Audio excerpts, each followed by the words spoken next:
அல்லாஹு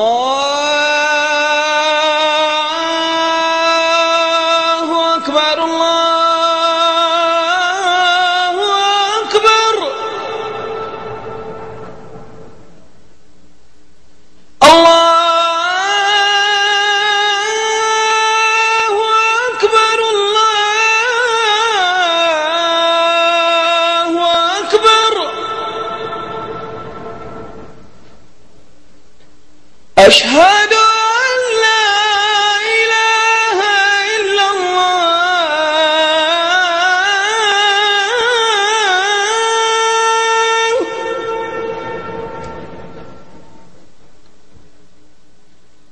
أشهد أن لا إله إلا الله ونؤمن به ونتوكل عليه ونعوذ بالله من شرور أنفسنا ومن سيئات أعمالنا من يهده الله فلا مضل له ومن يضلل فلا هادي له واشهد ان لا اله الا الله واشهد ان محمدا عبده ورسوله اما بعد فقد قال الله تعالى في القران العظيم والفرقان المجيد يا ايها الناس اتقوا ربكم الذي خلقكم من نفس واحده وخلق منها زوجها وبث منهما رجالا كثيرا ونساء واتقوا الله الذي تساءلون به والارحام ان الله كان عليكم رقيبا يا أيها الذين آمنوا اتقوا الله حق تقاته ولا تموتن إلا وأنتم مسلمون رب اشرح لي صدري ويسر لي أمري واحلل عقدة من لساني يفقهوا قولي.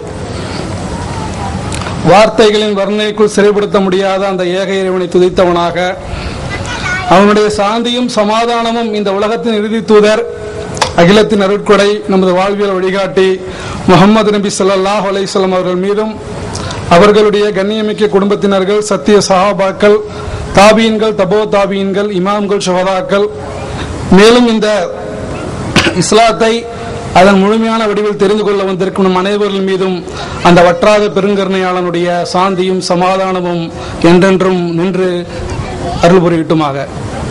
எங்கள் இறைவா எங்களுடைய உள்ளங்களை இஸ்லாத்திற்காக அகலமாக்கி அன்பார்ந்த சகோதர சகோதரிகளே, உங்களிடையே முதல் சமுதாயம் என்னும் தலைப்பில் நான் பேசுமாறு பணிக்கப்பட்டிருக்கிறேன். ஏனென்று கேட்டால் பெருமானார் ஸல்லல்லாஹு அலைஹி வஸல்லம் அவர்கள் சொன்னார்கள், இந்த உலகத்தில் வந்த நபிமார்களுக்கு எத்தனையோ அற்புதங்கள் கொடுக்கப்பட்டிருக்கிறது, ஆனால் எனக்கு கொடுக்கப்பட்ட மிகச்சிறந்த அற்புதம் எது என்று கேட்டால் திருக்குர்ஆன் என்று சொல்லி காட்டினார்கள். அந்த திருக்குர்ஆன் என்னும் அற்புதத்தை எடுத்துக்கொண்டு பெருமானார் ஸல்லல்லாஹு அலைஹி வஸல்லம் அவர்கள் தம்முடைய 23 ஆண்டுகால வரலாற்றிலே இந்த உலகம் எங்குமே பார்த்திராத ஒரு சிறந்த சமுதாயத்தை உருவாக்கி காட்டினார்கள். சுருங்க சொல்ல வேண்டும் என்றால், அல்லாஹ்வினாலே ரலியல்லாஹு அன்ஹு வரலு அன்ஹு, அல்லாஹ் அவர்களை பொருந்திக் கொண்டான், அவர்களும் அவனை பொருந்திக் கொண்டார்கள் என்று அல்லாஹ்வால் சிறப்பித்து கூறக்கூடிய அளவுக்கு ஒரு மிகப்பெரிய சமுதாயத்தை பெருமானார் ஸல்லல்லாஹு அலைஹி வஸல்லம் அவர்கள் கட்டி எழுப்பியிருப்பதை நாம் மறுக்க முடியாது. ஆனால் நம்மிடையே சில நேரத்தில் என்ன ஏற்பட்டு விடுகிறது என்று கேட்டால், சஹாபாக்களை விட நாம் சிறந்த சமுதாயம் என்று கூட நாம் நினைத்து விடுகிறோம். ஒரு சில ஹதீஸ்கள் நமக்கு தெரிந்துவிட்டால் போதும், ஒரு சில குர்ஆனுடைய நேரடி மொழிபெயர்ப்புகள் புரிந்துவிட்டால் போதும், நாம் சில சமயங்களில் என்ன நினைத்து விடுகிறோம் என்றால் நமக்கு அறிவு அதிகமாகிவிட்டது என்று எண்ணிக்கொள்கிறோம். ஆனால் அந்த உத்தம சஹாபாக்களுடைய வாழ்க்கையிலிருந்து நாம் பெற வேண்டிய படிப்பினை ஏராளமாக இருக்கின்றன. சகோதரர் சுல்தான் சொல்லியது போல அத்தனையும் சொல்ல இங்கு நேரமில்லை என்றாலும் எனக்கு கொடுக்கப்பட்டிருக்கின்ற ஒரு சில மணித்து பெருமானார் ஸல்லல்லாஹு அலைஹி வஸல்லம் அவர்களால் இந்த உலகத்திலேயே சொர்க்கத்துக்கு உரியவர் என்று நன்மாராயம் கூறப்பட்டவர்கள். பெருமானார் ஸல்லல்லாஹு அலைஹி வஸல்லம் அவர்களாலேயே நீங்கள் ஷஹீதாக போகிறீர்கள் என்று முன்னறிவிப்பு செய்யப்பட்டவர்கள். இஸ்லாத்துடைய இரண்டாவது மிகப்பெரிய கலீஃபாவாக இருந்தவர்கள். அவர்களுடைய ஆட்சி காலத்தில் வரலாற்றாசிரியர் எழுதி காட்டுகிறார்கள், உமர் இன்னும் கொஞ்ச நாள் இருந்திருந்தால் ஒட்டுமொத்த உலகத்தையும் இஸ்லாம் ஆக்கிரமித்துமோ என்று நினைக்கக்கூடிய அளவுக்கு அவருடைய ஆட்சியிலே ஒரு நாளைக்கு இத்தனை ஸ்கொயர் கிலோமீட்டர் என்று சொல்லக்கூடிய அளவுக்கு அவருடைய ஆட்சி விரிவடைந்து கொண்டே சென்றது. அப்படிப்பட்ட எல்லா விதமான சிறப்புக்கும் சொந்தக்காரரான சய்யிதனா உமர் ரலியல்லாஹு தஆலா அவர்கள், இன்னும் சொல்ல கேட்டால் பெருமானார் ஸல்லல்லாஹு அலைஹி வஸல்லம் அவர்கள் இப்படியும் சொன்னார்கள், உமர் ஒரு தெருவில் வருகிறான் என்றால் ஷைத்தான் இன்னொரு தெருவில் ஓடிவிடுகிறான் என்று சொன்னார்கள். நாம் இதை நம்மோடு ஒப்பிட்டு பார்க்க முடியுமா?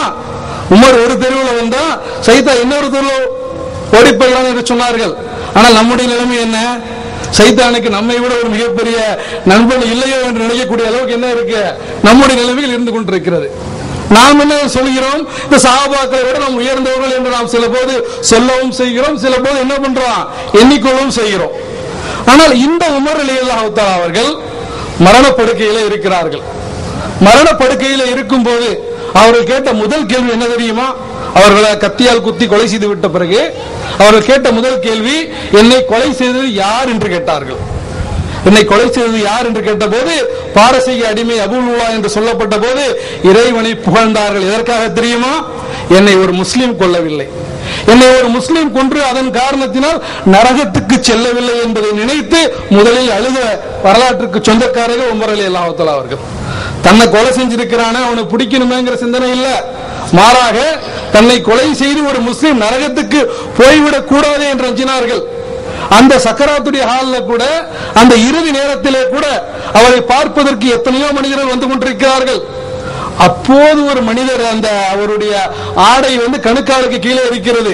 அந்த சமயத்திலே கூட உமர் ரலியல்லாஹு தஆலா அவர்கள் சொல்லுகிறார்கள், உமது ஆடையை நீங்கள் சரி செய்து கொள்ளுங்கள். அந்த அளவுக்கு தான் இறக்க போகும் நேரத்திலே கூட இஸ்லாத்துடைய சிறிய பெரிய அமல்கள் அனைத்தையும் சரியாக கடைபிடிக்க வேண்டும் என்று ஆசை கொண்டிருந்தார்கள். அந்த உமர் ரலியல்லாஹு தஆலா அவர்கள் கத்தி குத்துப்பட்டு அந்த இறக்கக்கூடிய தருவாயிலே இப்னு அப்பாஸ் ரலியல்லாஹு தஆலா அவர்கள் அந்த உள்ளே நுழைகிறார்கள். உள்ளே நுழைந்து சொல்கிறார்கள், அமீருல் மூமினீனே, நீங்கள் சொர்க்கத்துடைய வாழ்த்துக்களை பெற்றுக் கொள்ளுங்கள், நீங்கள் சொர்க்கத்துடைய வாழ்த்துக்களை பெற்றுக் கொள்ளுங்கள்.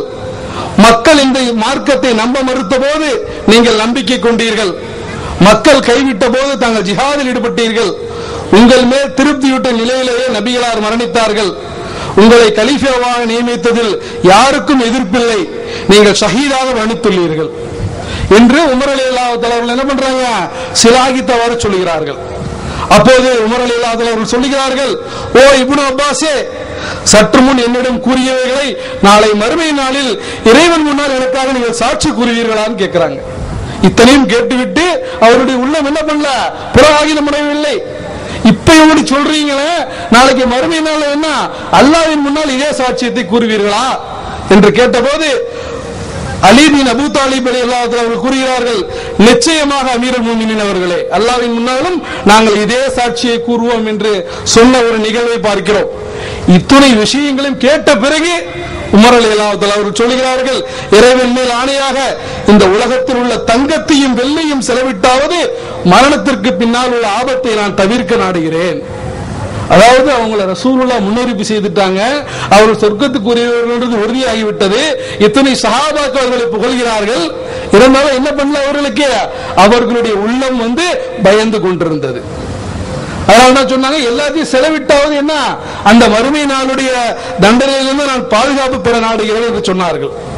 அதனால்தான் உமர் ரலியல்லாஹு தஆலா அவர்கள் அழகாக சொன்னார்கள், இந்த உலகத்திலே அல்லாஹ் எல்லா மனிதர்களையும் சொர்க்கத்துக்கு அனுப்பி ஒரே ஒரு மனிதனை நரகத்துக்கு அனுப்புவான் என்றால் அது நானாக இருக்கக்கூடாது என்று பயப்படுகிறேன்.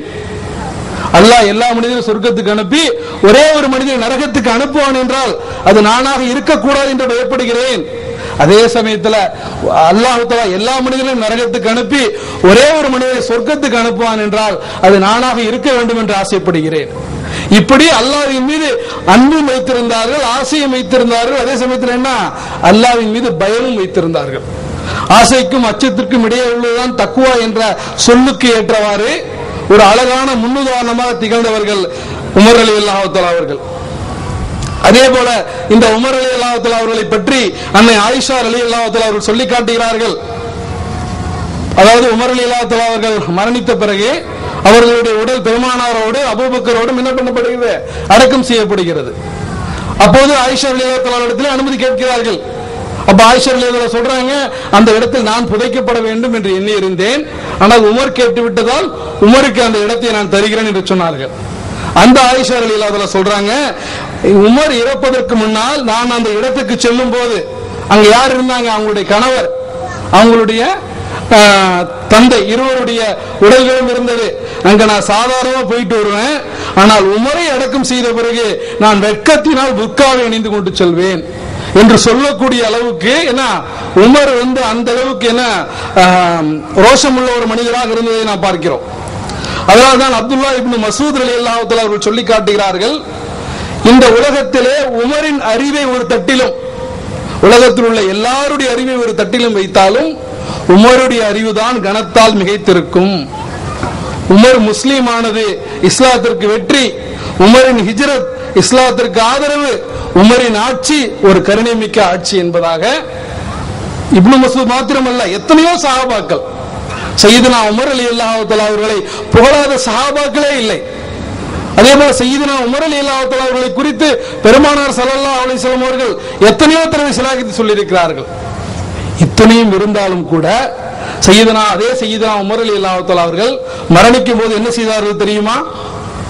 பெருமானார் ஸல்லல்லாஹு அலைஹி வஸல்லம் அவர்கள் தன்னுடைய சமூகத்திலே இருக்கக்கூடிய முனாஃபிகீன்கள், நயவஞ்சகர்களுடைய பட்டியலை ஒரு சஹாபியிடத்திலே கொடுத்திருந்தார்கள். இன்னைக்கு நாம இருந்தா அப்படி ஒரு லிஸ்ட் இருந்தா என்ன பண்ணுவோம்? பிரச்சனையே இல்ல, லிஸ்டே ரெடியா இருக்கு, உடனே என்ன பண்றோம்? அதை பேப்பர் போட்டு பிரிண்ட் போட்டு சிடி போட்டு என்ன எத்தனை இணையதளங்களை ஏற்ற முடியுமோ ஏற்றி இவர்கள் எல்லாம் முத்ததாகிட்டாங்கன்னு உடனே பப்ளிஷ் பண்ணிடுவோம். ஆனால் உமர் ரலியல்லாஹு அன்ஹு என்ன செஞ்சாங்க தெரியுமா? அந்த சஹாபியை கூப்பிட்டு கேட்டார்கள், அந்த பட்டியலில் என்னுடைய பெயர் இருக்கிறதா? அந்த பட்டியலில் என்னுடைய பெயர் இருக்கிறதான்னு கேட்டாங்க. அவ்வளவு இஸ்லாத்திற்காக தன்னுடைய உயிரை ஈண்டிய மனிதர், பெருமானாரால் முன்னறிவிப்பு செய்யப்பட்ட அந்த உத்தம தோழர் என்ன கேட்கிறாங்க? அந்த நயவஞ்சகர்களுடைய பட்டியலில் என்னுடைய பெயர் இருக்கிறதா என்று பாருங்கள் என்று கேட்டார்கள். என்றால் நாம் எல்லாம் நம்மை குறித்து எந்த அளவு கவலைப்பட வேண்டியது இருக்கிறது? நமக்கு நம்மை குறித்து கவலைப்படுவதற்கே நேரம் இல்லாத போது நம்மால் எப்படி அடுத்த மனிதர்களை என்ன அவர்களை முனாஃபிக் அவங்களை இஸ்லாத்தை விட்டு வெளியேறுகள் என்றும் பட்டம் கட்டுவதற்கு நமக்கு நேரமே இருக்காது என்பதைத்தான் நாம் சிந்தித்து பார்க்க வேண்டும். ஏனென்றால் அல்லாஹ்வுடைய தூதர் ஸல்லல்லாஹு அலைஹி வஸல்லம் அவர்கள் அவங்க துஆ கேட்டிருக்கிறாங்க. என்ன துஆ? உள்ளங்களை புரட்டக்கூடியவனே, என்னுடைய உள்ளத்தை கடைசி வரைக்கும் இந்த மார்க்கத்தில் இஸ்திகாமத்தாக்கி வைப்பாயாக. நாம் இன்னைக்கு முஸ்லிம்களா இருக்கிறோம், அது மாத்திரம் முக்கியம் அல்ல, நாம் எப்படி இறக்க போகிறோம் என்பது முக்கியம். நம்ம வாழ்க்கையில் எத்தனையோ நபர்களை பார்க்கிறோம், மிகப்பெரிய தாயிக்களாக இருப்பார்கள், மிகப்பெரிய அழைப்பாளர்களாக இருப்பார்கள், ஆனால் அவர்களுடைய இறுதி நேரம் அதற்கு நேர்மாற்றமாக இருப்பதை பார்க்கிறோம். இன்னும் சிலரை பார்க்கிறோம், பள்ளிவாசலை எல்லாம் இடித்திருப்பார்கள், மிகப்பெரிய பாதக செயல்களை எல்லாம் செய்திருப்பார்கள், ஆனால் அல்லாஹ் அவருக்கு ஹிதாயத்தை கொடுத்திருப்பான். மரணத்துக்கு முன்னால் என்ன பண்ணிருப்பாங்க? ஒரு உண்மையான தௌபா செய்து திரும்பிய ஒரு மனிதராக மாறி போவதை பார்த்திருக்கிறோம். அதனால்தான் பெருமானாரே பயந்திருக்கிறார்கள், பெருமானாரே துஆ கேட்டிருக்கிறார்கள். கடைசி வரைக்கும் என்ன பண்ண என்னை இந்த மார்க்கத்தில் இஸ்திகாமத். எத்தனையோ சஹாபாக்கள் இஸ்லாத்திற்காக தங்களுடைய பொருளாதாரத்தை, தங்களுடைய உயிரை இப்படி எத்தனையோ பேர் தியாகம் செய்திருக்கிறார்கள். உதாரணத்திற்கு சுஹைப் ரலியல்லாஹு தஆலா அவர்களை பற்றி கேள்விப்பட்டிருப்போம். இந்த சுஹைப் ரலியல்லாஹு தஆலா யார் என்று கேட்டால், இவர்கள் ஒரு பொற்கொள்ளர். அந்த ஆரம்ப கால மக்காவிலே மக்களிடத்தில் என்ன இருந்துச்சு? தங்கம் இருந்தது. ஆனால் அந்த தங்கத்தை நகைகளாக ஆபரணங்களாக செய்து கொள்ளக்கூடிய கலை தெரியாது. இன்னைக்கு அந்த கலை யாருமே தெரியலன்னா நமக்கு பிரச்சனையே இல்லை, நகை கடைக்கு போக வேண்டிய அவசியமே இல்லை. ஆனா அன்னைக்கு சுஹைப் ரலியல்லாஹு தஆலாக்கு மட்டும்தான் அதாவது அவங்க மட்டும் தான் ஒரு சில நபராக இருந்தார்கள், அந்த கலை தெரிந்த நபராக இருந்தார்கள். அதனால மக்கள் மிக குறுகிய காலத்தில் என்ன பண்ணிட்டாங்க? மிகப்பெரிய செல்வந்தராக மாறிவிட்டார்கள். ஏன்னா எப்ப பார்த்தாலும் என்ன ஆர்டர்ஸ் அவங்கள்ட்ட குவிந்து கொண்டே இருக்கும், மிகப்பெரிய செல்வந்தராக மாறிவிடுகிறார்கள். அந்த சுஹைப் ரலியல்லாஹு தஆலா அவர்கள் பெருமானார் ஸல்லல்லாஹு அலைஹி வஸல்லம் அவர்கள் ஹிஜ்ரத் செய்த போது அவர்களோடு தானும் ஹிஜ்ரத் செய்ய வேண்டும் என்று ஆசைப்படுகிறார்கள். ஆனால் அது முடியவில்லை. திரும்பி பெருமானார் போய்விட்ட பிறகு என்ன பண்றாங்க? நபிகளோடு எப்படியாவது போய் வாழ வேண்டும் என்ற ஒரே நோக்கத்துக்காக என்ன பண்றாங்க? ஹிஜ்ரத் செய்கிறார்கள். அவர்கள் ஹிஜ்ரத் செய்யக்கூடிய விஷயம் அந்த எதிரிகளுக்கு தெரிந்து விடுகிறது. எதிரிகள் என்ன பண்ணிடுறாங்க? சுற்றி வளைத்து விடுகிறார்கள். யார? சுஹைப் ரலியல்லாஹு தஆலா அவர்களை சுற்றி வளைத்து விட்டு சொன்னார்கள், நீங்க மக்காவுக்கு வரக்குள்ள வெறுங்கையோடு வந்தீர்கள், இப்போது அனைத்தையும் எடுத்துக்கொண்டு செல்ல ஆசைப்படுகிறீர்களா? விடமாட்டோம். நீங்க மக்காவுக்கு போக வேண்டும் என்றால் நீங்கள் இதுவரை வாழ்க்கையில் சம்பாதித்த அத்தனை செல்வத்தையும் என்ன பண்ணணும்? எங்களிடத்திலே கொடுத்து விட்டு செல்ல வேண்டும். நம்மள மாதிரி நம்மள்ட்ட அல்லாஹ் எத்தனை கேட்கிறான்? 2.5%, 2.5% ஜக்காத் கேட்கிறான். அதுவும் எப்ப? நம்முடைய செல்வம், நம்முடைய சம்பாத்தியம், நம்முடைய செலவு எல்லாம் போக உங்களிடத்தில் ஒரு குறிப்பிட்ட தொகை மீதி இருக்குமானால் அந்த தொகையில் என்ன பண்ணுங்க? 2.5% நீங்கள் தியாகம் செய்யுங்கிறான். நம்ம மீதி 97.5 பத்தி பேசுறதே கிடையாது. என்ன? ஆனா இந்த 2.5% நீங்க என்ன ஆகி போச்சு? கொடுப்பதற்கு பதிலாக இது சரியா தவறா, இதை இப்படி தள்ளுபடி பண்ணலாமா, இது அதுல தள்ளுபடி பண்ணலாமா என்று அந்த 2.5 என்ன பண்ண முடியல, நம்மளால் கொடுக்க முடியவில்லை. அதற்கே நம்ம எவ்வளவோ என்ன பண்றோம், பகீரத முயற்சிகள் எல்லாம் செய்கிறோம். ஆனால் இங்கே இஸ்லாத்துடைய எதிரிகள் அவருக்கு என்ன பண்றாங்க, 100% ஜக்காத்தை கொடுக்கணும்னு கேடு வைக்கிறாங்க. நீங்க 100% ஜக்காத்தை கொடுத்தால்தான் நீங்கள் என்ன பண்ண முடியும், மதீனாவுக்கு செல்ல முடியும், உங்கள் பெருமானாரோடு வாழ முடியும். இதுக்கு அவங்க உடன்பட வேண்டும் என்ற எந்த அவசியமும் கிடையாது. ஏன்னா நமக்கு ஒரு சின்ன கஷ்டம் வந்தாலும் நமக்கு குர்ஆன் இருக்கு. என்ன, அல்லாஹ் எந்த ஆத்மாவையும் சக்திக்கு மேல் சோதிக்க மாட்டான். இதை ஒன்ன வச்சுட்டே நம்ம எல்லாத்தையும் என்ன பண்றோம், நம்முடைய தவறுகளுக்கு நியாயம் கற்பித்து விடுவோம். அவர்களுக்கும் அந்த வசனம் தெரியும். ஆனால் என்ன செய்வார்கள் தெரியுமா, ஒட்டுமொத்த செல்வத்தையும் அந்த குறைஷிகளிடத்தில் கொடுத்து விட்டு சென்றார்கள். குறைஷிகளிடத்தில் கொடுத்து விட்டு சென்ற போது அவர்களை மதீனாவிலே பார்த்த பெருமானார் ஸல்லல்லாஹு அலைஹி வஸல்லம் கட்டி தழுவி சொன்னார்கள், ஓ அபு யஹ்யாவே, உம்முடைய வியாபாரம் வெற்றியளித்து விட்டது. அவர்களுக்காக திருமறையிலே சூரத்துல் பக்ராவுடைய 207வது வசனம், ஒரு வசனத்தையே அல்லாஹ் தஆலா இறக்குகிறார். தன்னிடம் உள்ளவற்றையே தியாகம் செய்யக்கூடிய மக்களும் மனிதர்கள் இருக்கிறார்கள், அவர்களை அல்லாஹ் தஆலா விரும்பக்கூடியவனாக இருக்கிறான். இப்ப சிந்தித்து பாருங்க, நம்மளால் 2.5 நம்மால் கொடுக்க முடியவில்லை, 100% கொடுக்க வேண்டும் என்று கட்டாயப்படுத்தப்படுகிறார்கள். பெருமானாரோடு வாழ வேண்டும் என்ற ஒரே நோக்கத்துக்காக என்ன பண்றாங்க, அழகான வியாபாரத்தை செய்துவிட்டு சென்ற வரலாற்றை நாம் சுஹைப் ரலியல்லாஹு தஆலா அவர்களுடைய சம்பவத்திலிருந்து படிப்பினையாக பெற்றுக் கொள்கிறோம். அதே போல இஸ்லாமிய வரலாற்றிலே, சஹாபாக்கள் வரலாற்றிலே மறக்கப்பட முடியாத ஒரு பெயர் எது என்று கேட்டால் முஸப் பின் உமைர். இஸ்லாத்தை ஏற்றுக்கொள்வதற்கு முன்னால் மிகப்பெரிய செல்வச்சீமானாக வாழ்ந்தவர்கள்.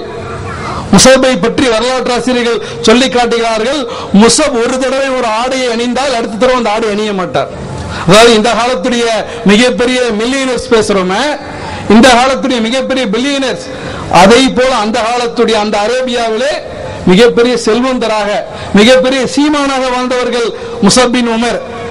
முஸப் பின் உமர் ஒரு தெருவில் வந்தால் அடுத்த தெருவில் அவருடைய அந்த அத்தர் வாடை சொல்லும் முஸப் வருகிறார் என்று. அந்த அளவுக்கு செல்வச்சீமானாக வாழ்ந்த முஸப் பின் உமர் இஸ்லாத்தை ஏற்றுக்கொண்ட பிறகு மதீனாவிலே பெருமானார் அவர்கள் மதீனாவுக்கு செல்வதற்கு முன்னால் அந்த மக்களை பண்படுத்துவதற்கு அனுப்பிய நபர் யார் என்று கேட்டால் முஸப் பின் உமர். முஸப் பின் உமரைத்தான் அனுப்பினார்கள். அந்த முஸப் ரலியல்லாஹு தஆலா என்ன பண்றாங்க, ஒரு போரிலே ஷஹீதாக்கப்படுகிறார்கள். ஒரு போரிலே ஷஹீதாக்கப்பட்டு அவர்களுடைய உடல் மூடப்படுகிறது. அவர்களுடைய உடலை மூடுவதற்கு சரியான கபன் துணி இல்லை. அவர்களுடைய தலையை மூடினால் கால் தெரிகிறது, காலை மூடினால் தலை தெரிகிறது. எப்படிப்பட்ட செல்வச்சீமான், இஸ்லாத்தை ஏற்றுக்கொண்ட காரணத்திற்காக என்ன கபன் துணி கூட சரியாக கிடைக்காமல் மரணித்ததை பார்க்கிறோம். அந்த முஸப் பின் உமரை பார்த்து பெருமானார் கண்கலங்கி சொன்னார்கள், குர்ஆனுடைய ஒரு வசனத்தை ஓதி காட்டினார்கள், அல்லாஹ்விடத்தில் தாங்கள் செய்து கொண்ட ஒப்பந்தத்தை நிறைவேற்றிய மனிதர்கள் இருக்கிறார்கள், இன்னும் சிலர் அதை எதிர்பார்த்த வண்ணம் இருக்கிறார்கள் என்ற வசனத்தை பெருமானார் ஸல்லல்லாஹு அலைஹி வஸல்லம் அவர்கள் ஓதி காட்டியதை நாம் பார்க்கிறோம். இப்படிப்பட்ட மக்களை குறித்து தான் அல்லாஹ் சூரத்துல் ஸப்லே சொல்லி காட்டுகிறான். உங்களுக்கு ஒரு அழகான வியாபாரத்தை கற்றுத் தரட்டுமா? அது என்னவென்றால் அல்லாஹ்வையும் அல்லாஹ்வின் தூதரையும் ஈமான் கொண்டு அவனுடைய பாதையிலே உங்கள் பொருள்களாலும் உயிர்களாலும் நீங்கள் தியாகம் செய்வதுதான். அதுதான் உங்களுக்கு அழகான வியாபாரம் என்று அல்லாஹ் சொன்னானே, அது நம்முடைய வார்த்தையிலே வார்த்தையாக இருக்கிறது, வாக்காக இருக்கிறது. ஆனால் இந்த சஹாபாக்கள் தங்களுடைய வாழ்க்கையில அந்த குர்ஆனுடைய கட்டளைகளை முழுமையாக செயல்படுத்தி காட்டினார்கள். இப்னு மஸ்ஊத் ரலியல்லாஹு தஆலா அவர்கள் இன்னும் தெளிவாக சொன்னார்கள், நாங்கள் ஒரு சமயத்தில் 10 வசனங்களுக்கு மேல் ஓத மாட்டோம். நாம அதுல சரியா இருக்கிறோம், 10 வசனங்களுக்கு மேல் நம்ம ஓதுறது இல்லை. ஆனா அடுத்து சொன்னாங்க, அதை எங்களுடைய வாழ்க்கையில கடைபிடிப்போம். அதுக்காக தான் என்ன பண்றாங்க, 10 வசனத்தை ஓடுறது வந்து ஸ்டாப் பண்றதுக்கு இல்ல, பாஸ் பண்றதுக்கு. பாஸ்க்கும் ஸ்டாப்க்கும் வித்தியாசம் இருக்கு. எதுக்கு பாஸ் பண்றாங்க, தங்களுடைய லைஃப்ல அது இம்ப்ளிமெண்ட் ஆயிருக்கா, தாம் அதை கடைபிடிக்கிறோமா என்பதை உரசி பார்ப்பதற்காக நிறுத்தினார்கள். நம்ம ரமலான்ல மட்டும் ஆரம்பிக்கிறோம், ரமலான்ல என்ன பண்றோம், முடித்து விடுகிறோம். அல்லாஹ் நம்மை பாதுகாக்க வேண்டும். அதே போல இஸ்லாத்தை ஏற்றுக்கொண்டதற்காக கொடுமைப்படுத்தப்பட்ட சஹாபாக்களுக்கு மத்தியிலே ஒரு ஒட்டுமொத்த குடும்பமே என்ன பண்ணுச்சு, இஸ்லாத்தை ஏற்றுக்கொண்டதற்காக அவ்வளவு மிகப்பெரிய கஷ்டங்களை சந்தித்தது. நம்ம எல்லாருக்கும் தெரிந்த குடும்பம் அம்மார் ரலியல்லாஹு தஆலா அவர்கள். அவர்களுடைய தந்தை கொடுமைப்படுத்தப்பட்ட சஹாபாக்களுக்கு மத்தியிலே ஒரு ஒட்டுமொத்த குடும்பமே என்ன பண்ணுச்சு, இஸ்லாத்தை ஏற்றுக்கொண்டதற்காக அவ்வளவு மிகப்பெரிய கஷ்டங்களை சந்தித்தது. நம்ம எல்லாருக்கும் தெரிந்த குடும்பம் அம்மார் ரலியல்லாஹு தஆலா அவர்கள். அவர்களுடைய தந்தை யாசிர் என்ன பண்றாங்க, இஸ்லாத்தை ஏற்றுக்கொண்ட காரணத்திற்காக ஒட்டகத்திலே அவருடைய உடல் பிணைக்கப்படுகிறது. 2 ஒட்டகங்கள் வேகமாக ஓட்டப்பட்டு அவர்களுடைய உடல் இரு கூறாக கிழிக்கப்படுவதை பார்க்கிறோம். அவர்களுடைய மனைவி சுமையா இஸ்லாத்திற்காக தன்னுடைய உயிரை ஈந்திய முதல் முஸ்லிம் பெண்மணி. இஸ்லாத்தை ஏற்றுக்கொண்ட காரணத்திற்காக அந்த குறைஷி குஃபார்கள் என்ன பண்றாங்க, அந்த வீர தாயுடைய மர்மஸ்தானத்திலே ஈட்டியை அம்பை என்ன பண்றாங்க, கொலை செய்வதை நாம் பார்க்கிறோம். அவர்களுடைய மகன் அம்மார் அவர்களுக்கு இழைக்கப்பட்ட கொடுமைகளை பார்த்து பெருமானார் கண்கலங்கினார்கள். பெருமானார் ஸல்லல்லாஹு அலைஹி வஸல்லம் சொன்னார்கள், அம்மாரே, நாங்கள் சொர்க்கத்துக்கு போக ஆசைப்படுகிறோம், சொர்க்கம் உன்னை காண ஆசைப்படுகிறது. நம்மெல்லாம் சொர்க்கத்தை பார்ப்பதற்கு ஆசைப்படுகிறோம், ஆனால் சொர்க்கம் அம்மாரை பார்ப்பதற்கு ஆசைப்படுகிறது என்று சொல்லி காட்டினார்கள். இன்னும் சொன்னார்கள், அம்மாருடைய ஈமானை பற்றி, அம்மாருடைய எலும்புக்குள்ளும் ஈமான் ஊடுருவி இருக்கிறது. சுபஹானல்லாஹ், அம்மாருடைய எலும்புக்குள்ளும் ஈமான் ஊடுருவி இருக்கிறது சொல்லக்கூடிய அளவுக்கு ஒரு ஒட்டுமொத்த குடும்பமே இன்னைக்கு நம்ம எத்தனை பேர் அப்படி இருக்கிறோம்? இஸ்லாத்தை பற்றி பேசுவதற்கு தயாராக இருக்கிறோமே தவிர, இஸ்லாத்தை உதாரணத்துக்கு நம்முடைய குடும்பத்திலே ஒரு மனிதர் ஒரு தாயியா மாறுறாருன்னா அது வரைக்கும் நம்ம சும்மா இருப்போம். ஆனா நம்முடைய குடும்பத்திலே மாறுறாருன்னா முதல்ல எதிர்ப்பு தெரிவிப்பது நம்முடைய குடும்ப உறுப்பினர்களாகத்தான் இருக்கும். அதெல்லாம் பார்த்துக்கலாம், அதெல்லாம் செய்யறதுக்கு ஆள் இருக்கு. என்ன பண்றோம், முட்டுக்கட்டை போடுவதை பார்க்கிறோம். இன்னைக்கு கிறிஸ்தவர்களை எடுத்துக்கொள்ளுங்கள், ஒரு டிஜிஎஸ் தினகரனை எடுத்துக்கொள்ளுங்கள், அந்த ஒட்டுமொத்த குடும்பமே அவர்களுக்கு மறுமை நம்பிக்கை எல்லாம் இல்லை, மறுமையில் முழுமையான நம்பிக்கை இல்லை.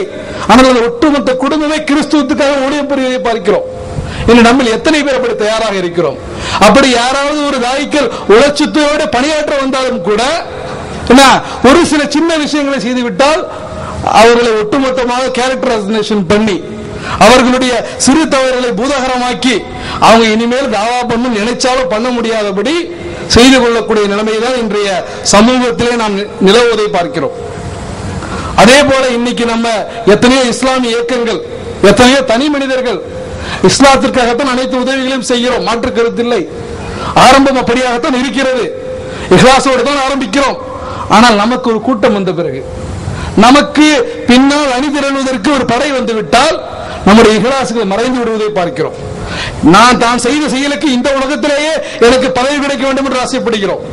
நாம் செய்த செயலுக்கு இந்த உலகத்திலே நமக்கு பெயர் கிடைக்க வேண்டும் என்று ஆசைப்படுகிறோம். நான் தான் இந்த விஷயத்தில் தமிழ்நாட்டிலே நம்பர் 1, நான் தான் இந்த விஷயத்தில் நம்பர் 1, எனக்கு தான் இந்த ஒரு அதிகாரம் கிடைத்திருக்கிறது, எனக்கு தான் சர்டிபிகேட் கிடைக்கிறது என்று இந்த உலகத்தில் அங்கீகாரங்களுக்காக இயங்கக்கூடிய மனிதர்களாக இருக்கிறோம். ஆனால் சையதுனா பிலாலை பாருங்கள். சையதுனா பிலால் ரலியல்லாஹு தஆலா அவர்களுடைய அந்த கஷ்டங்களை உங்களிடத்தில் நான் சொல்ல விரும்பவில்லை, அது உங்களுக்கு தெரிந்த ஒரு விஷயம். ஆனால் சையதுனா பிலால் ரலியல்லாஹு தஆலா அவர்கள் இஸ்லாம் ஒரு ஆட்சியாக மாறிய பிறகு மதீனாவிலே அவர்களுக்கு ஒரு ஆளுநர் பதவி கொடுக்கப்படுகிறது. அப்போது ஒரு மனிதர் பிலால் ரலியல்லாஹு தஆலா அவர்களை பார்த்து கேட்கிறார், பிலாலே, ஒரு காலத்தில் எவ்வளவு கஷ்டப்பட்டு இருந்தீங்க, அடியும் உதயம் வாங்கி கொண்டிருந்தீர்கள், இப்போது என்னவா இருக்கிறீங்க, ஆளுநராக இருக்கிறீர்கள், உங்களுக்கு நிம்மதியாக இருக்கிறதா என்று கேட்கிறாங்க. நம்ம செய்யக்கூடிய ஒரு சில செயல்கள் நம்ம என்ன எதிர்பார்க்கிறோம், ஒரு மண்டலத்தில் பொறுப்பு கொடுத்தா போதும், ஏதோ ஒரு கிளையில பொறுப்பு கொடுத்தாலே நமக்கு என்ன அமீருல் முஃமினீன் பதவி வந்தமா நம்ம நினைத்துக் கொள்கிறோம். இங்க ஒரு ஆளுநராக இருக்கிறார்கள், அவங்கள்ட்ட போய் கேட்கிறாங்க. அதுக்கு பிலால் கொடுத்த பதில் என்ன தெரியுமா, நான் மக்கத்து மன்னரே கொளுத்தப்பட்ட போது அஹதுன் அஹதுன் என்று சொன்னேனே, அப்போது சுவனத்தின் வாடையை நுகர்ந்து கொண்டிருந்தேன், அந்த திருப்தி அந்த நிம்மதி என்று எனக்கு இல்லை என்று சொன்னார்கள். இதுதான் சஹாபாக்கள். அவர்கள் மறுமைக்காகவே மரணித்தார்கள், மறுமைக்காகவே வாழ்ந்தார்கள். அவர்களுடைய இலக்கு பதவிகளை எத்தனையோ சஹாபாக்கள் ஆதாரத்தோடு சொல்ல முடியும். தங்கள் கொடுக்கப்பட்ட பதவிகளை வேண்டாம் என்று சொன்னார்கள்.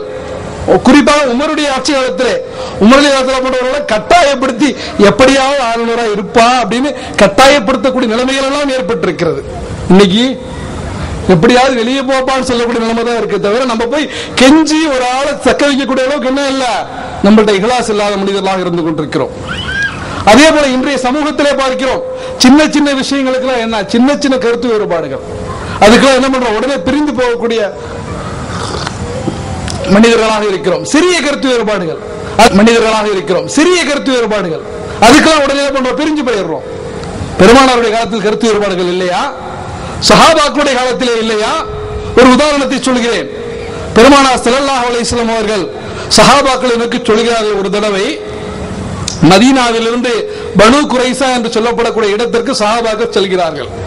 அப்ப ரசூலுல்லாஹ் சொல்றாங்க, நீங்கள் அந்த பனு குரைஸா என்ற இடத்தை அடைந்த பிறகு உங்களுடைய அசரை தொழுது கொள்ளுங்கள். சஹாபாக்கள் செல்கிறார்கள். அவங்க செல்ல வேண்டிய இடம் வெகு தூரமாக இருக்கிறது. அப்போ சஹாபாக்கள் ஒரு குழுவினர் சொல்றாங்க, ரசூலுல்லாஹ் நம்ம அசருக்குள்ள அங்க போயிடுவோம் நினைச்சதுனால அப்படி சொன்னாங்க, எனவே நாம் அசரை இங்கு தொழுது கொள்வோம்ங்கிறாங்க. இன்னொரு கூட்டம் சொல்லிக்கிறது, இல்ல இல்ல எப்படி இருந்தாலும் சரி ரசூலுல்லாஹ் என்ன சொன்னாங்க, அங்க போன பிறகுதான் தொழணும்னு சொன்னாங்க, அங்கதான் போய் தொழணுங்கிறாங்க. கருத்து வேறுபாடு ஆரம்பித்து விடுகிறது. ஒரு கூட்டம் இங்கேயே தொழுகிறது, ஒரு கூட்டம் என்ன பனு குரைஸாவை அடைந்த பிறகு தொழுகிறது. இப்படி நம்ம காலத்தில் நடந்திருந்தா, நம்ம தலைவர்கிட்ட போயிருந்தா இன்ஸ்டன்ட் 10 ரெடியா இருந்திருக்கும். ஒரு ஆளு முஸ்லீம் ஆக்கி இருப்போம், ஒரு ஆளு காஃபிர் ஆக்கி இருப்போம்.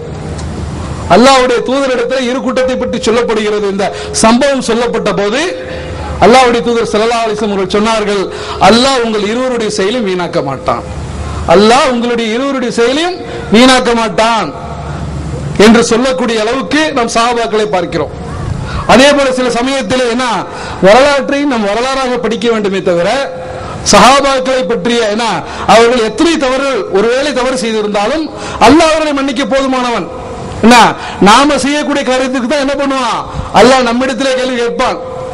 இன்னும் சில பேர் சொல்றதை பார்க்கிறோம், நாமெல்லாம் சாதாரணமாகத்தான் பேசிக்கொண்டோம், ஆனால் சஹாபாக்கள் வெட்டி கொண்டார்கள், குத்தி கொண்டார்கள் என்றெல்லாம் சொல்லப்படுவதை பார்க்கிறோம். அலி ரலியல்லாஹு தஆலா அவர்களுக்கும் அன்னை ஆயிஷாவுக்கும் சண்டை ஏற்பட்டது, இல்லை என்று சொல்லவில்லை. ஆனால் அந்த சண்டை முடிந்த பிறகு, போர் முடிந்த பிறகு அலி ரலியல்லாஹு தஆலா அவர்கள் ஆயிஷா ரலியல்லாஹு தஆலா அவர்களை எவ்வளவு கண்ணியமாக அனுப்பி வைத்தார்கள் நாம பார்க்கிறோமா இல்லையா? இன்னைக்கு அதை பார்க்க முடிகிறதா? அங்க போர்க்களத்துலங்க, போர்க்களத்துல எவ்வளவு கண்ணியமா அனுப்பி வச்சாங்க. நம்ம போர்க்களம் இல்ல, விவாத களங்கள்ல பார்க்கிறோம். காலையிலிருந்து மாலை வரைக்கும் ஒரு விவாதம் நடக்கிறது. இந்த தமிழ்நாட்டில் நடக்கிறது. துபாயிலிருந்து அன்னைக்கு நைட்டுக்குள்ள மின்னஞ்சல் வருகிறது, சோழன் சோ நபர் தப்பி ஓட்டம், சோழன் சோ நபர் அழுது ஓட்டம். இவர் அந்த இடத்திலே இல்ல, இடத்திலே இல்லாத ஒரு நபரு விரைவாக செய்தியை சேகரித்து அந்த அளவுக்கு எதிராளி கண்ணியக்குரியவாக நடத்தக்கூடிய நாம் சஹாபாக்களுடைய வரலாற்றிலிருந்து நாம் படிப்பினை பெற வேண்டும். எப்படி ஏன்னா எத்தனையோ சஹாபாக்கள் ரசூல் என்ன பண்ணிருக்காங்க, முன்னறிவிப்பு செய்திருக்கார்கள் அவர்கள் சொர்க்கத்துக்குரியவர்கள் என்று. இன்னும் உதுமான் ரலியல்லாஹு தஆலா அவர்களை பற்றி அல்லாஹ்வுடைய தூதர் சொல்லும் போது சொன்னார்கள், உதுமான் ரலியல்லாஹு தஆலா அவர்கள் ஏராளமான என்ன தர்மங்களை கொடுக்கக்கூடியவர்களாக இருந்தார்கள். உதுமான் செய்த தர்மத்தால் அல்லாஹ் அவருடைய செய்த பாவத்தையும் மன்னித்து விட்டான், செய்ய போகும் பாவத்தையும் மன்னித்து விட்டான் என்று சொன்னார்கள். அல்லாஹ் செய்த பாவத்தை மன்னிப்பது கூட பெரிய விஷயம் அல்ல, செய்ய போகும் பாவத்தையும் மன்னித்து விட்டார் என்று சொன்னார்கள். நம்மள யாருக்காவது இந்த நற்சான்றை நமக்கு நாமே சொல்லிக் கொள்ள முடியுமா? அல்லாஹ் நான் செஞ்ச பாவத்தை மன்னிச்சுட்டான், நான் இனிமேல் செய்ய போற பாவத்தை மன்னிச்சுட்டான் சொல்ல முடியாது. அதே போல அபூபக்கர் ரலியல்லாஹு தஆலா அவர்களுக்கும் உமர் ரலியல்லாஹு தஆலா அவர்களுக்கும் எத்தனையோ விஷயங்கள் கருத்து வேறுபாடுகள் இருந்திருக்கிறது. எந்த அளவுக்கு ரசூலுல்லாஹ் சொல்றாங்க, நான் சஹாபாக்களிடத்திலே ஏதாவது ஒரு விஷயம் என்றால் ஆலோசனை கேட்பேன். உமர் ஒரு கருத்தை சொன்னால் அபூபக்கர் வேறு ஒரு கருத்தை சொல்வார். இரண்டு பேரும் ஒரே கருத்தை சொல்லிட்டாங்கன்னா வேற யாரும் கேட்க மாட்டேங்கிறாங்க. அந்த அளவு கருத்து வேறுபாடு கொண்ட நபர்கள்.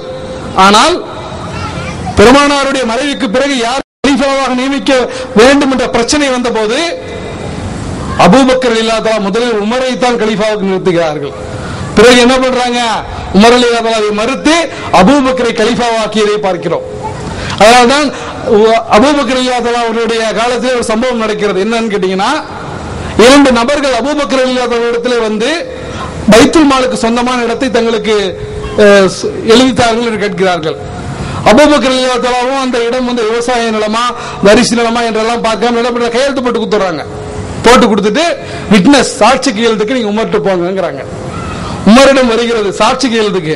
உமரில் பார்த்துட்டு இது உங்களுக்கு யார் கொடுத்தது, இதை நான் சாட்சி கையெழுத்து போட மாட்டேங்கிறாங்க. என்ன அபூபக்கரே போட்டுட்டாரு கலீஃபா, நீங்க என்ன போடாம இருக்குதுன்னு சொல்லிட்டு நேரடியாக அபூபக்கர்ட்ட வந்து என்ன பண்றாங்க, வத்தி வைக்கிறாங்க. நீங்க கலீஃபாவா அவர் கலீஃபாவா, நீங்க கையெழுத்து போட்டு அவர் கையெழுத்து போட மாட்டாரு. உடனே அபூபக்கர் பதில் சொன்னார்கள், அவர் தான் இந்த பதவிக்கு பொருத்தமானவர். நான் அப்போதே சொன்ன அவர் கேட்கவில்லை. அவங்க சொன்னாங்க, அவர் தான் இந்த பதவிக்கு பொருத்தமானவர். இதான் சஹாபாக்கள். கருத்து வேறுபாடு இருக்கும், ஆனால் அந்த கருத்து வேறுபாடுகளின் நோக்கம் தூய்மையானதாக இருக்கும், இஹ்லாசுடையதாக இருக்கும். இப்படிப்பட்ட கருத்து வேறுபாடுகள் நம்மிடத்திலும் வர வேண்டும். அப்படி வளர்ந்தால்தான் அது ஒரு ஆரோக்கியமான சமுதாயம். இல்ல எல்லாருமே ஒரு விஷயத்துல ஒரே கருத்தை வைத்திருக்கிறோம் என்று கேட்டால் அது ஒரு செம்மறியாட்டு சமூகமாக மாறிவிடும். எனவே கருத்து வேறுபாடு இருக்க வேண்டும். ஆனா என்ன, இஹ்லாஸுடைய அடிப்படையில் இருக்க வேண்டும். இன்னைக்கு நாம பார்க்கிறோம், நம்ம இடத்துல சாதாரணமாக புழங்கக்கூடிய வார்த்தைகளை கூட என்ன நமக்கு சொன்னா நமக்கே கிண்டலாக தெரிகிறது. ஒரு விஷயத்தை செய்வியான்னு கேட்டா இன்ஷா அல்லாஹ்னு சொன்னா நமக்கே கிண்டலா வருது. இன்ஷா அல்லாஹ் வேணாம், செய்ய முடியும் செய்ய முடியாதுன்னு சொல்லு. நடக்குதா இல்லையா? நம்ம இடத்துல சாதாரணமா இருக்கிறது. இன்ஷா அல்லாஹ் அந்த அளவுக்கு கொச்சைப்படுத்தி வைத்திருக்கிறோம். ஆனால் இப்னு மசூத் என்று சொல்லப்படக்கூடிய சஹாபி அவங்க என்ன பண்ணுவாங்கன்னு கேட்டீங்கன்னா, தினந்தோறும் கடைக்கு போவாங்க. கடையில போய் எந்த பொருளையும் வாங்கவும் மாட்டாங்க, எந்த பொருளையும் விற்கவும் மாட்டார்கள். சஹாபாக்களுக்கு ஆச்சரியம், என்ன இப்னு மசூத் தினந்தோறும் கடைக்கு போறீங்க, கடையில வரீங்க, எதையும் வாங்கவும் மாட்டீங்க, வைக்கவும் மாட்டீங்க, எதுக்கு போறீங்க?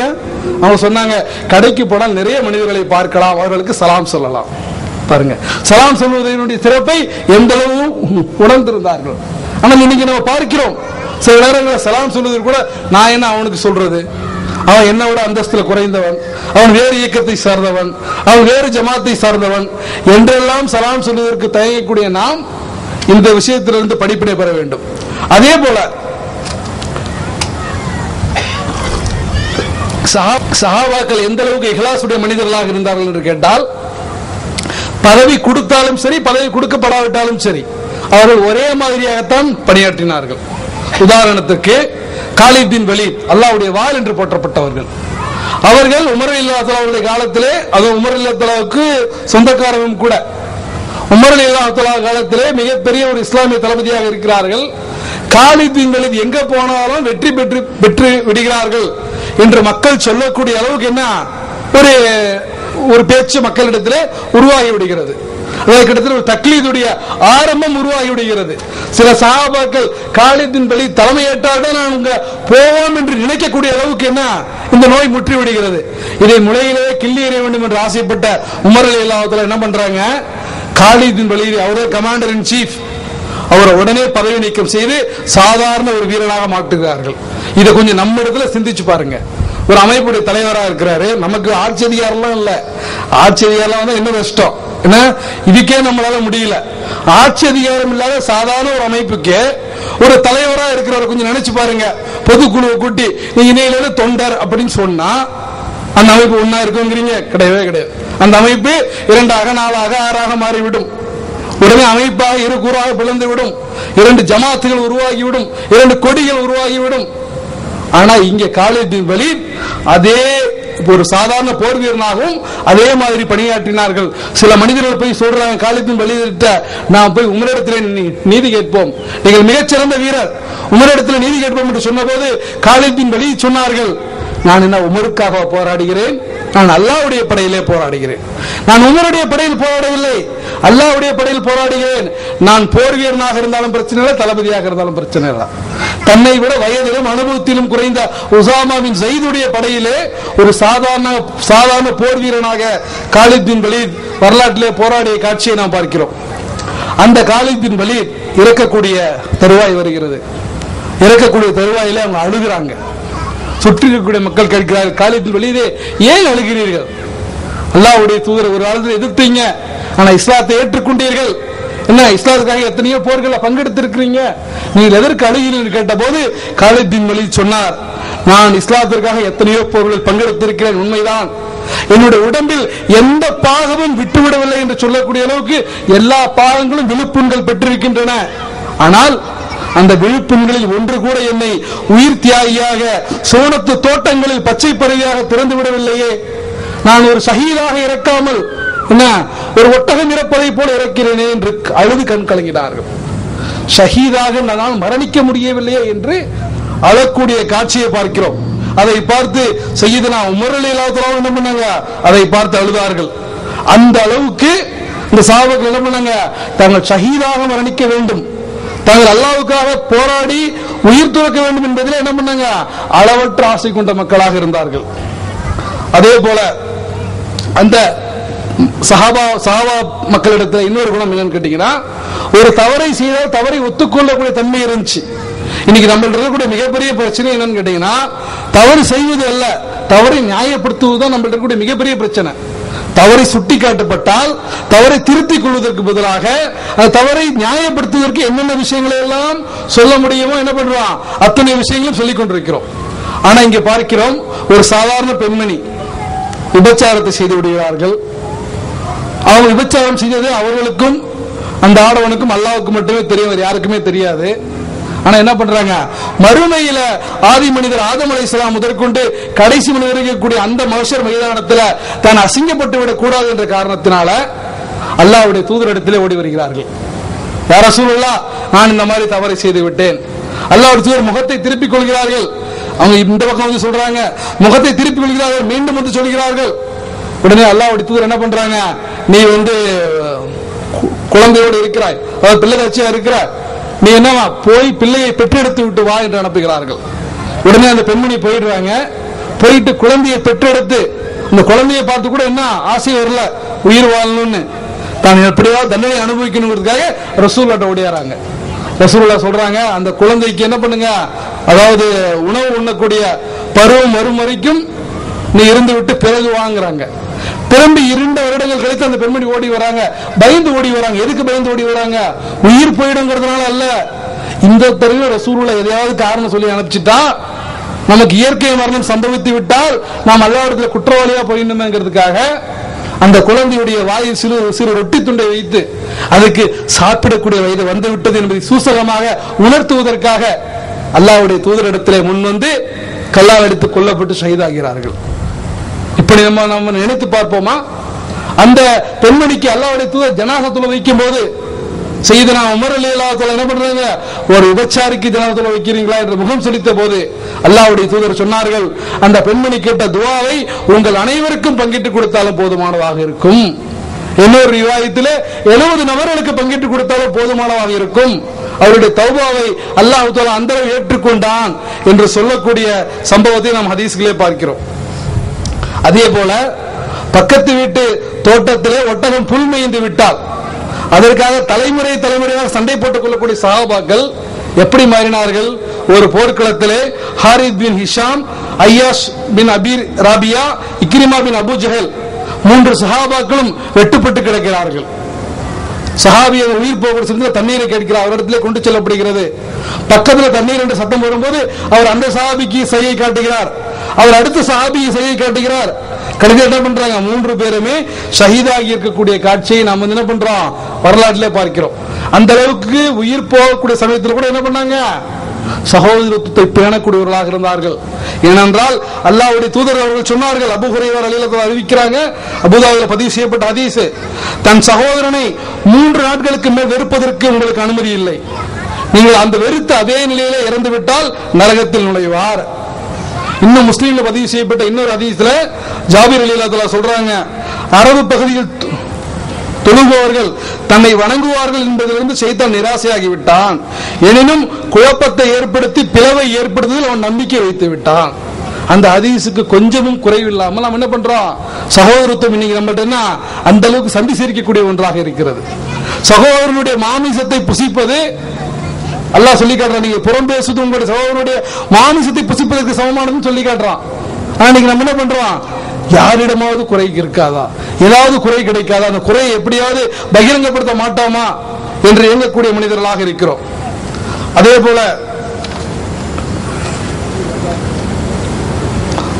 அல்லாஹ் தஆலா உமர் ரலியல்லாஹு தஆலா அவர்களை பற்றி சொல்லுகிறாங்க, பல தடவை உமரின் நாவிலிருந்து அல்லாஹ் பேசுகிறான் என்று சொல்லக்கூடிய அளவுக்கு அல்லாஹ் என்ன உமருக்கு அந்த அளவுக்கு என்ன சிறப்பிடத்தை அல்லாஹ்வுடைய தூதர்கள் கொடுத்திருந்தார்கள்.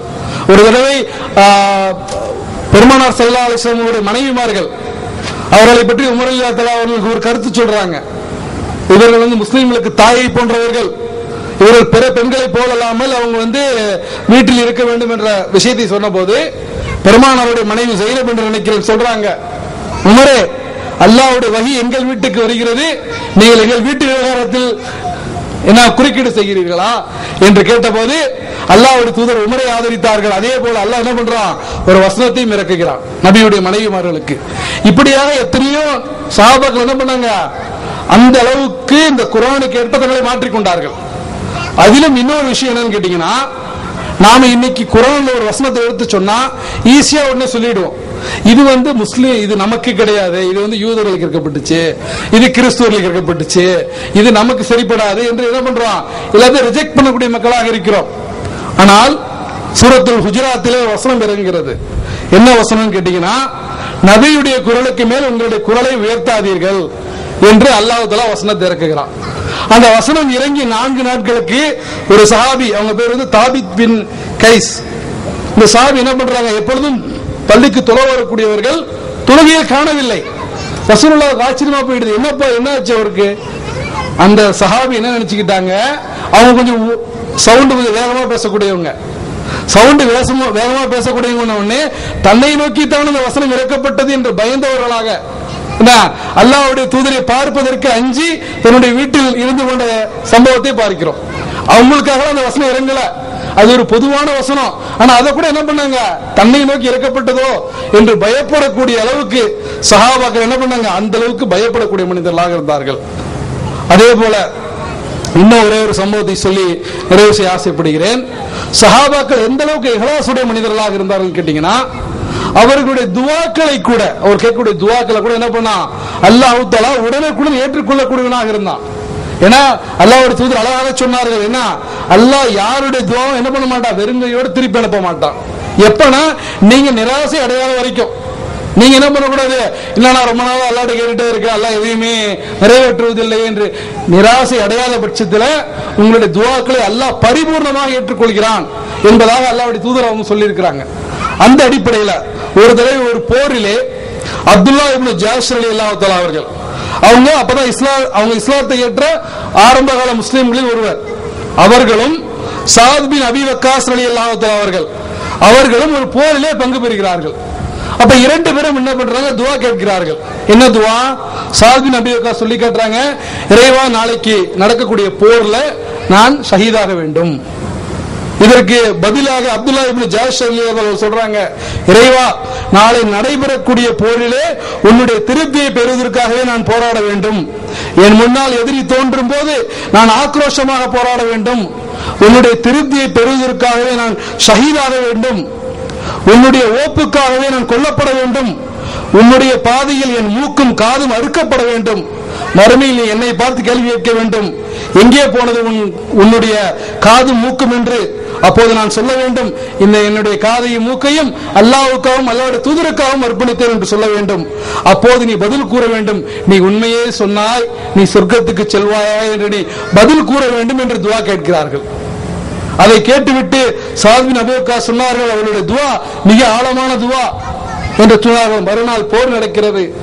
போரிலே எப்படி துஆ கேட்டார்களோ அதே மாதிரி அந்த போரிலே ஷஹீதாக்கப்படுகிறார்கள். அவருடைய ஒரு காதும் ஒரு மூக்கும் என்ன அறுக்கப்பட்டு ஒரு நூலில் தொங்கவிடப்பட்டு மரத்திலே தொங்கவிடப்படக்கூடிய காட்சியை பார்த்த பெருமானார் ஸல்லல்லாஹு அலைஹி வஸல்லம் அவர்கள் கண்ணீர் சொரிந்தவர்களாக அந்த அப்துல்லா இப்னு ஜாஷையும் ஹம்சாவையும் என்ன பண்ணாங்க, ஒரே குழியில் அடக்கம் செய்த காட்சியை நாம் வரலாற்றிலே பார்க்கிறோம்.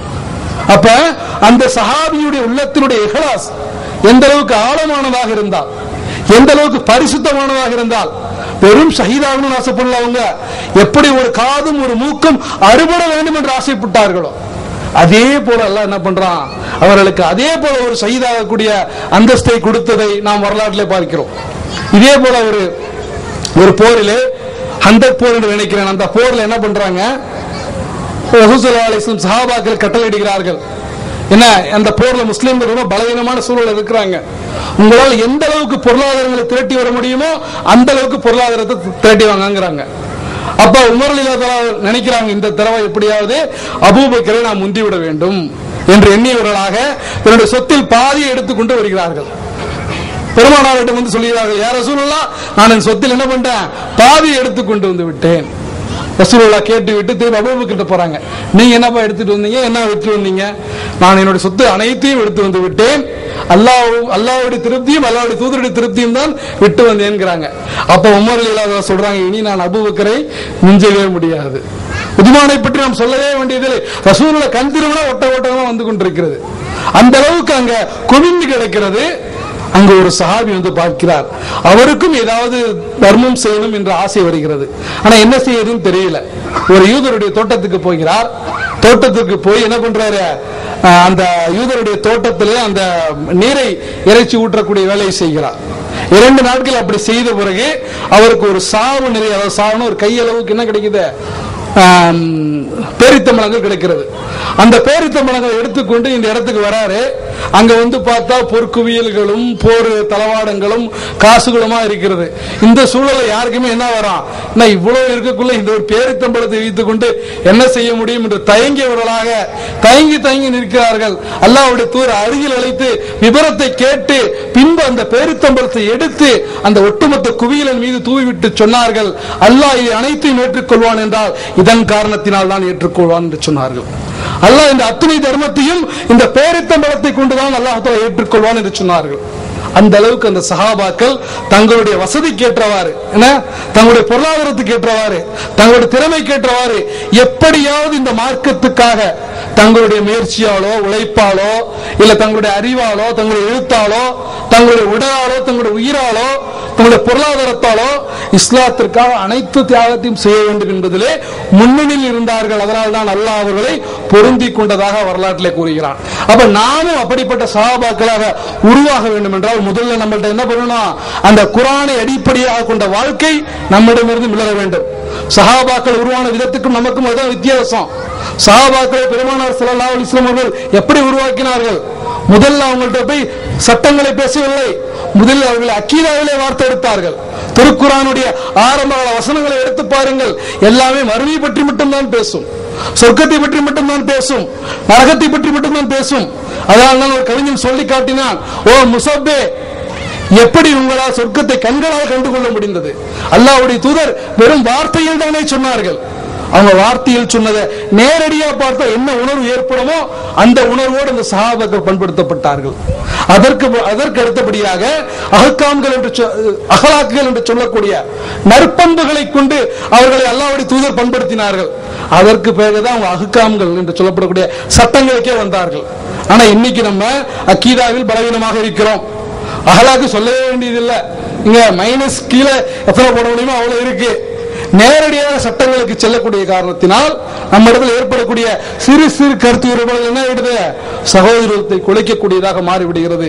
எனவே அப்படி இல்லாமல் அந்த சஹாபாக்களை போல நாம் மாற வேண்டும் என்றால், அல்லாஹ்வுடைய தூதர் சிராகித்து சொன்னார்களே அந்த சமுதாயத்தை போல மாற வேண்டும் என்றால் மீண்டும் நம்முடைய வாழ்க்கை குர்ஆன் சுன்னாவுடைய ஒளியிலிருந்து நாம் ஆரம்பிக்க வேண்டும்.